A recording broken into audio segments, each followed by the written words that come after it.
বারজাখ বলে একটা জগৎ আল্লাহ তৈরি করেছেন। কি নাম? বারজাখ। এই জগৎটা হচ্ছে আমাদের দুনিয়ার জগৎ আর জান্নাত জাহান্নামের যে কিয়ামতের দিন এর মাঝখানের একটা জায়গা। এখানে ইল্লিন আর সিজ্জিন দুটো স্তর আছে।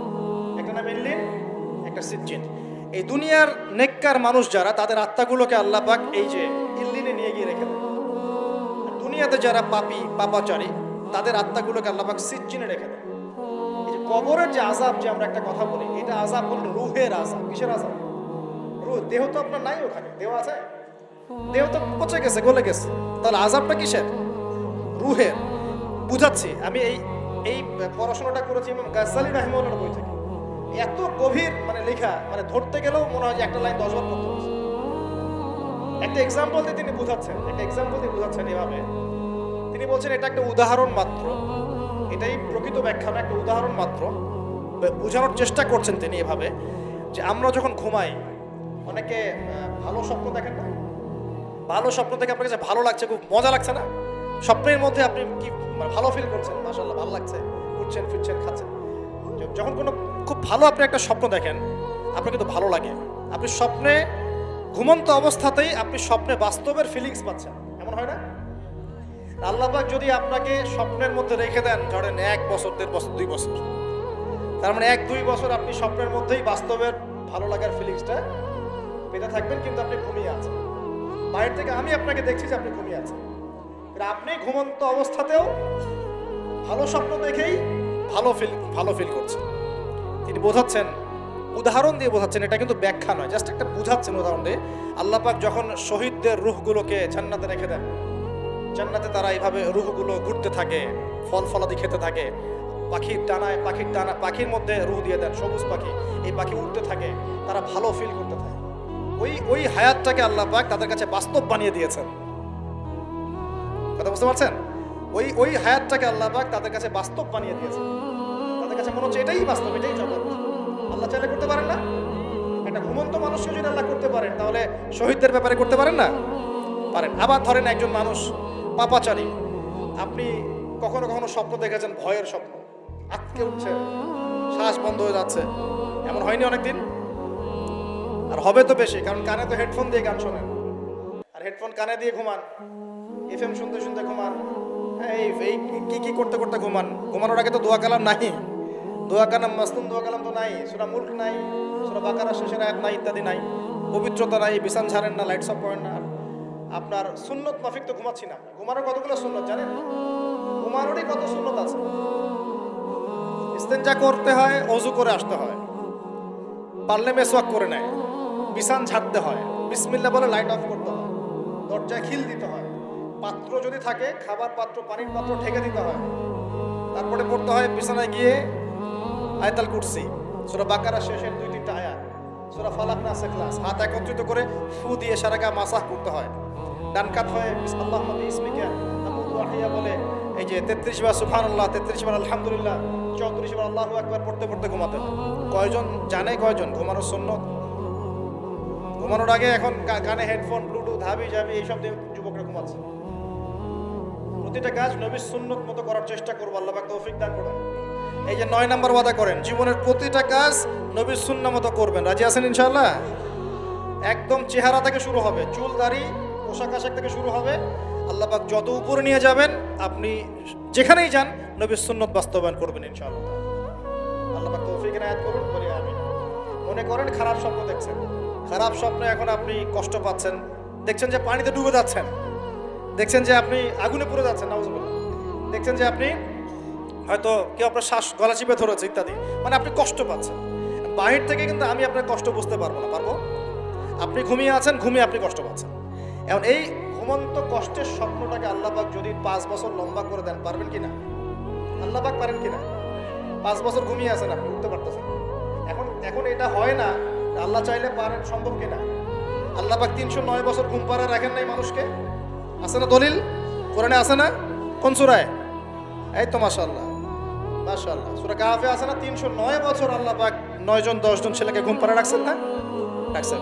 তো এখন মনে করেন যে আল্লাহ পাক আপনাকে ওই কষ্টের আযাবটাকে লম্বা করে দিলেন, কষ্টের ওই স্বপ্নটাকে লম্বা করে, তাহলে আপনি কিন্তু ঘুমের মধ্যে কষ্ট ফিল করবেন। এখন কবরে যদি আল্লাহ পাক বারজাখের জীবনে সিজ্জিনে কিছু আত্মাকে রেখে আত্মাগুলোকে আযাব দেন এবং ওইটাকেই যদি তাদের কাছে বাস্তব ফিল দিয়ে দেন, তাহলে কি তার আযাব পাবে না? অনেক ব্যাখ্যা আছে যেগুলো নিয়ে আলাদা লেকচার দেওয়া লাগে। এতটুকু বোঝেন যে আল্লাহ পাক ইন্নাল্লাহা আলা কুল্লি শাইইন কাদির, আল্লাহ পাক প্রতিটা বিষয় সম্পর্কে ক্ষমতাবান। আল্লাহ পাকের হাতেই সব ক্ষমতা, আল্লাহ সব করতে পারে। যে আল্লাহ পাক আমাকে শ্বাস নেয়ার ক্ষমতা দিচ্ছেন, নিঃশ্বাস নিচ্ছি, একটা নিঃশ্বাসের দাম কি অন্য কেউ দিতে পারবে?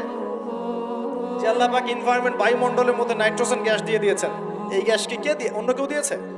যে আল্লাহ পাক শ্বাস নেয়ার জায়গা দিয়েছেন, আমাদের হার্ট পাম্প করছে, জন্মের সময় থেকে পাম্প করছে, এখন পর্যন্ত থামে নাই, একদিন এক মিনিটের জন্য থেমে গেলেই শেষ। এটা কে চালু করে রেখেছে? যে আল্লাহ এত কিছু করতে পারেন, সেই আল্লাহর পক্ষে নবী সাল্লাল্লাহু আলাইহি ওয়াসাল্লামকে তার কাছে নিয়ে যাওয়া, এই আযাবগুলো দেখানো এমন কঠিন কিছু? এগুলো নিয়েও এখন মানুষ প্রশ্ন করে। তো এখানে নবীজি অনেকগুলো শাস্তি দেখেছেন, তার মধ্যে একই পাপের কারণে তিনটা শাস্তি দেখেছেন। কয়টা ভাই? এই সেই বিখ্যাত পাপের নামটাই হচ্ছে সুদ। কি নাম সেই পাপের? একবার দেখেছেন কিছু লোককে রক্তের নদীতে ফেলে দিয়ে মাথা ফাটিয়ে দেওয়া হচ্ছে। জিজ্ঞাসা করলেন এরা কারা? জিবরাইল আলাইহিস সালাম বলছেন এরা আপনার উম্মতের সেই সব ব্যক্তি যারা সুদ করছিল। রক্তের নদী কেন? কারণ রক্ত চুষে খাইতো তারা মানুষ। মাথা কেন ফাটাই দেওয়া হচ্ছে? কারণ এই মাথা দিয়ে বলেছিল ইন্নামাল বাইউ মিসলুর রিবা, ব্যবসা সুদ একই জিনিস। এই শয়তানি মাথা থেকে বেরোছে, এই কারণে মাথা ফাটিয়ে দেওয়া হচ্ছে। আর একটা শাস্তি দেখেছেন, তারা পাথর খাচ্ছে, পাথর, বড় বড় পাথর খাচ্ছে, পিছনের রাস্তা দিয়ে পাথর বের হয়ে যাচ্ছে। জিজ্ঞাসা করলেন কাদের কি কারণে শাস্তি দেওয়া হচ্ছে? জিবরাইল আলাইহিস সালাম বললেন এটাও সুদের কারণে। 3 নাম্বারটা দেখেছেন তিনি, যে কিছু মানুষ শুয়ে আছে আর এই পেটটা, এই বাড়ি, আমাদের বাড়ি যেমন উঁচু, বাড়ির মতো উঁচু হয়ে আছে পেটটা, আর পেটের ভিতরে অজগরের মতো বড় বড় সাপ কিলবিল কিলবিল করছে। এই 3টা শাস্তি তিনি দেখেছেন। দেখে জিবরাইল আলাইহিস সালামকে বলছেন এই 3টা শাস্তি কি কারণে? 3টার ক্ষেত্রেই জিবরাইল আলাইহিস সালাম বলেছেন সুদের কারণে, সুদের কারণে, সুদের কারণে। আল্লাহ পাক আমাদেরকে হেফাজত করুন। 10 নাম্বার নিয়াত, আমরা সবাই হালাল খাওয়ার চেষ্টা করবো ইনশাআল্লাহ। আমরা হারামের দিকে যাবো না ইনশাআল্লাহ। হালাল রিজিক আল্লাহ যতটুকু দিবেন এতটুকু তো সন্তুষ্ট থাকবো ইনশাআল্লাহ। এবং যদি আমি সামর্থ্যবান হই, ধনী হতে আল্লাহ পাক নিষেধ করেন নাই, ধনী হতে আল্লাহ নিষেধ করেন নাই, ব্যবসা করতে নিষেধ করেন নাই, ধন সম্পদ আল্লাহ পাক অর্জন করতেও নিষেধ করেন নাই, কিন্তু দুনিয়ার পূজা করতে আল্লাহ নিষেধ করেছে, দুনিয়ার মোহে ডুবে যেতে আল্লাহ নিষেধ করেছে। সম্পদ ওসমান রাদিয়াল্লাহু আনহুরও ছিল, কিন্তু সেই সম্পদ তিনি তার প্রয়োজনে যতটুকু লাগতো এতটুকু ব্যয় করতেন, বাকিটা আল্লাহর রাস্তায় ব্যয় করতেন। ওসমান রাদিয়াল্লাহু আনহুর মতো ধনী হতে কোনো সমস্যা আছে? আপত্তি আছে? একটা আমল তার জীবনী থেকে পাওয়া যায়, এটা পড়ে আমার কাছে এত নিজেকে এত ছোট মনে হচ্ছে, কাশ যদি এই আমলটা আমি করতে পারতাম। চেষ্টা করছি যে করার, আপনারাও করার চেষ্টা করেন। ওসমান রাদিয়াল্লাহু আনহু ধনী ছিলেন কিনা, নবীর কাছে গিয়ে বলছেন যে আমার ধন সম্পদ খুব বেশি বাড়ছে, ইয়া রাসূলুল্লাহ আপনি সম্পদ একটু কমানোর দোয়া করেন তো আমার জন্য। চিন্তা করা যায় মানুষ এমন দোয়া কেউ করবে যুগে? আচ্ছা, নবী সাল্লাল্লাহু আলাইহি ওয়াসাল্লাম বললেন তুমি উটের পিঠে, গাধার পিঠে খাওয়া দাওয়া করো, ঠিক আছে, খাওয়া দাওয়া করো। তিনি খাওয়া দাওয়া করেন। এখন কয়দিন পরে, কয়দিন বলতে কতদিন আল্লাহ ভালো জানেন, তিনি এসে বলছেন ইয়া রাসূলুল্লাহ আমার তো সম্পদ আরো আগের চেয়ে বাড়তেছে, দেখি আপনি কি দোয়া করলেন? সম্পদ আরো বাড়া শুরু করেছে। তখন তিনি বলছেন যে তুমি যখন খাও তখন তোমার হাত থেকে যদি খাবার পড়ে যায় তুমি কি করো? তখন তিনি বলেছেন আমি, আমার হাত থেকে খাবার যদি পড়ে যায়, একটা দানাও যদি পড়ে যায়, আমি উটের পিঠ থেকে নেমে সেই খাবারটাকে তুলে পরিষ্কার করে তারপর খাই। ওসমান রাদিয়াল্লাহু আনহু এত ধনী মানুষ, তিনি প্রতিবেলায় 100 মানুষকে খাওয়াতে পারেন, কোনো সমস্যা নেই। তিনি একাই তাবুকের যুদ্ধে 30,000 সৈন্যের দায়িত্ব নিয়েছেন। 30,000 সৈন্য 3 মাস যাবে, যাত্রা বিরতি করবে, খাবে দাবে, তাদের ঘোড়া অস্ত্রশস্ত্র সব দায়িত্ব একজন ব্যক্তি বহন করেছেন, ওসমান রাদিয়াল্লাহু আনহু। কত বড় ধনী আপনি চিন্তা করেন। উনার মতো ধনী কোনো পররাষ্ট্রমন্ত্রীও নাই পৃথিবীতে, এখন কোনো বিশ্ব নেতাও নাই ওনার মতো ধনী, এখন কেউই নাই। আর উনি কিন্তু তার এই ধন সম্পদ সুদের মধ্য দিয়ে অর্জন করেন নাই, তার ধন সম্পদ দুর্নীতির মধ্য দিয়ে অর্জন করেন নাই। তার ধন সম্পদ তিনি কিন্তু এই যে অন্যের সম্পদ অন্যায়ভাবে দখল করে অর্জন করেন। তিনি সম্পদ অর্জন করেছেন বৈধ পন্থায়, হালাল ব্যবসা করেছেন। ব্যবসা করেছেন নাকি না?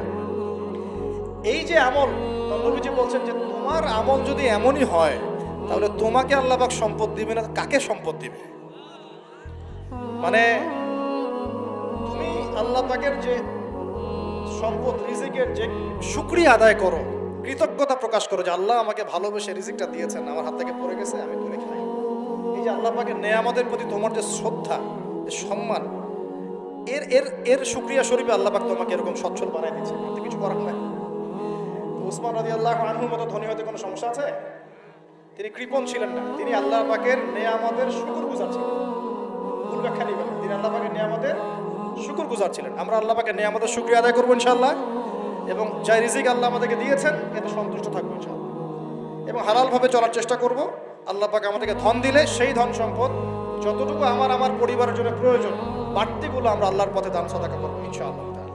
আল্লাহ পাক আমাদের সবাইকে আল্লাহর রাস্তায় দান করার তৌফিক এনায়েত করুন, আমিন। শেষ করার আগে আমি এই হাদিসটার ফিনিশিং দিয়ে শেষ করছি।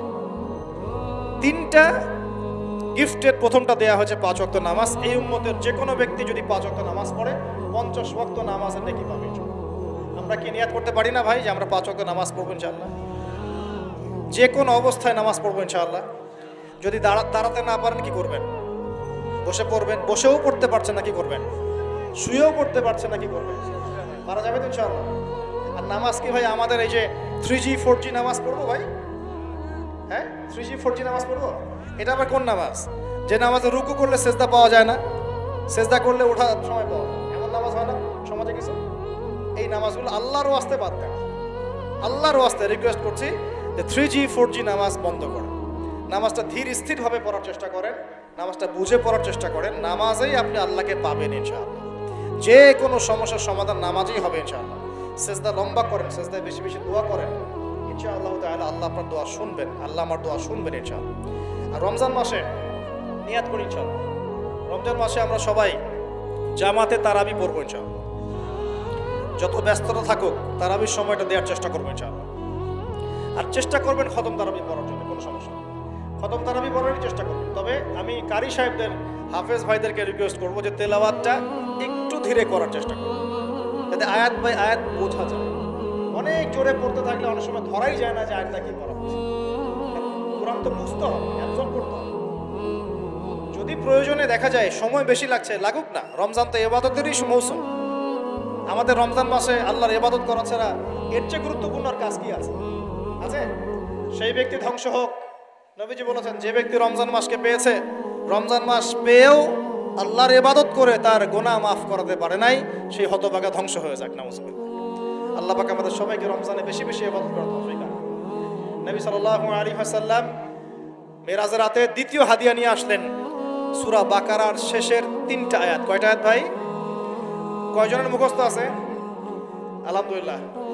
নেকিটা বলি, ফজিলতটা বলি। আপনি যদি রাতের বেলা সূরা বাকারার শেষের 2টা বা 3টা আয়াত পড়েন, সারা রাত তাহাজ্জুদের নামাজ পড়েন, নেকি পাবেন ইনশাআল্লাহ।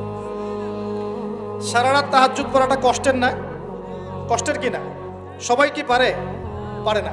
এখন শুধু যদি ঘুমানোর আগে, আপনি আজকে রাত্রে ঘুমানোর আগেই জাস্ট আপনি পড়বেন এই যে লিল্লাহি মা ফিস সামাওয়াতি ওয়া মা ফিল আরদ, এখান থেকে নিয়ে ফানসুরনা আলাল কওমিল কাফিরিন পর্যন্ত, অথবা আমানা রাসূলু বিমা উনজিলা ইলাইক, এখান থেকে নিয়ে ফানসুরনা আলাল কওমিল কাফিরিন, শেষের 2টা বা 3টা পড়তে পারলে বেশি ভালো।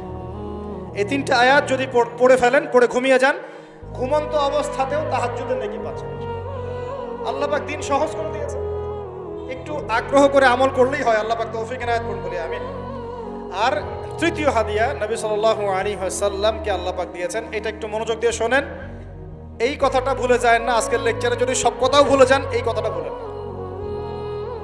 আল্লাহ পাক তার নবীকে বলছেন, হে মুহাম্মদ, বলেন সাল্লাল্লাহু আলাইহি ওয়াসাল্লাম, তোমার উম্মতের কোনো ব্যক্তি যদি আকাশ জমিন, পুরো আকাশ জমিন সমান গোনা নিয়ে আমার সামনে দাঁড়ায় কিয়ামতের মাঠে, তোমার উম্মতের যে কোনো ব্যক্তি, নর নারী, যুবক যুবতী, যেই হোক না কেন, সাদা কালো, ধনী গরিব, হুএভার হি ইজ, তোমার উম্মতের যে কোনো ব্যক্তি আসমান জমিন সমান গোনা নিয়েও যদি আমার সামনে দাঁড়ায়, কিন্তু তার আমল নামার মধ্যে শিরিকের কোনো পাপ নাই। কোন পাপ নাই? শিরিক তো বুঝি ভাই, আল্লাহর সাথে অংশীদার সাব্যস্ত করা। কিতাবুত তাওহীদ বইটা পড়ে নিয়ে, তো এখানে সব দেয়া আছে। শিরকের পাপ নাই, আসমান জমিন সমান পাপ দিয়ে ভর্তি। আমি আল্লাহ তার সামনে আসমান জমিন সমান ক্ষমা দয়া নিয়ে হাজির হব ইনশাআল্লাহ। মানে আল্লাহ পাক তাকে মাফ করে দিবেন ইনশাআল্লাহ। খালি শিরকের পাপ না করলেই আল্লাহ মাফ করবেন। এখন শিরকের পাপ কিন্তু অহরহ হচ্ছে। চিন্তায় শিরক হচ্ছে, কথায় শিরক হচ্ছে, কাজ করতে গিয়ে শিরক হচ্ছে। শিরক সম্পর্কে বিস্তারিত আলোচনা করেছি, অনলাইনে সার্চ দিয়ে দেখে নিন। শিরক কি ও কেন, ডিটেলস কত রকম শিরক হচ্ছে বলা হয়েছে। আরেকটা বইয়ের নাম বলে দিলাম, কিতাবুত তাওহীদ। এই বইটা পড়লে আপনি বুঝতে পারবেন শিরক কি ও কেন, কত প্রকার কি কি, এরকম অনেক কিছু, অনেক বই বাজারে পাওয়া যায়। পড়লেই দেখবেন কত রকম শিরক আমরা এখন করছি। আল্লাহ পাক আমাদের সবাইকে শিরক মুক্ত আমল করার তৌফিক দান করুন।